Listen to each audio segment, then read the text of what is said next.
Ahoj, ahoj priatelia. Tak zasa sme mali v správach včera slávu, že prileteli znova F-16 na Slovensko. Hneď bola aj pokračujúca, že priletela prvá aj do Bulharska. Do Bulharska priletela Spárka, teda lietadlo s dvojitým riadením, aby Bulhári mohli trénovať. K nám prileteli Sóla predtým. Nuž, a prečo od CNP naše F-16 nelietajú? Pýtali sa novinári, prečo ani raz neboli vo vzduchu? Takže, podľa mojich informácií, F-16 Block 7072 vo výcvikovom stredisku v Spojených štátoch sa nenachádzal, čiže piloti na ňom nemohli lietať a nie sú naň doškolení. Takže teraz sa doškolujú na lietadlá, ktoré budeme vlastniť my. Spojené štáty ich totiž nevlastnia.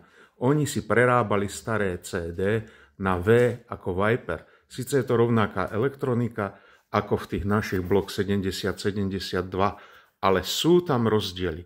A preto ešte Naďová vláda, minister Naď podpísal, že tam v Spojených štátoch vo výcvikovom centre ponecháme našich slovenských asi 5 kusov, na ktorých naši piloti sa doškolia na Block 70-72. Otázka znie, my sme zaplatili za nové lietadla.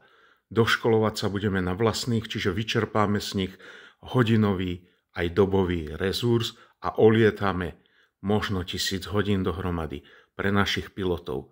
Bude toto zohľadnené v cene? Znížia cenu za poslednú dodávku? Ja neviem, novinári, pýtajte sa. Máte tému?